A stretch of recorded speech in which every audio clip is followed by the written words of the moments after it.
Guys, no, mga ka-Blue Bar dyan, happy Monday sa ating lahat.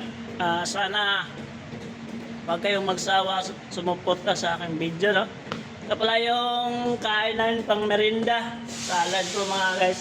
Ito pala yung galing ng Pasay, si Umatsib, James Umatsib, no? Ito sa si Master pala na kumakain ng biscuit. Merinda po ngayon. Ito pala yung kasama ko si Mama Ren. Sir! Salad, sir! Hey, sir, salad! At mga ka-Blue-Bay, salad po tayo sa umaga.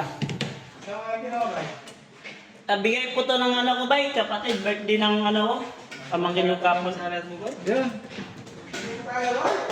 Yan, mga ka-Blue-Bay, salad po tayo. Kain po tayo ng salad. Happy Monday sa inyong lahat, no? Sana huwag kayong magsawang sumuporta sa video namin. Mama, chup-chup, mahal ko kayo. Yung interviewin na trainee, no? Ito pala yung dati yung trainee. Yan. Mats, magpakilala ka. Ako pala si Matthew David Gloria, dating trainee ni Sir Bay.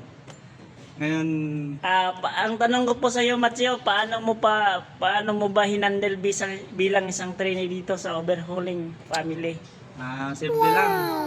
Makinig sa yung bisor para matuto ng maayos. Tapos, sundin kung anong sinasabi. Tapos, ingat lagi.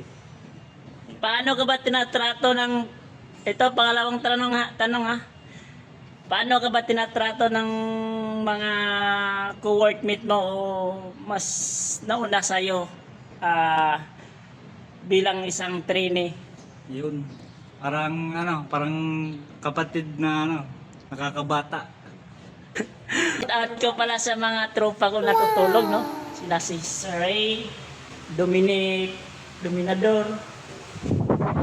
Ito pala yung mga tropa ko, mga yan si Sir yan. Tapos shout out kay Bauno sa participer at shout out pala kay Julio Siriano.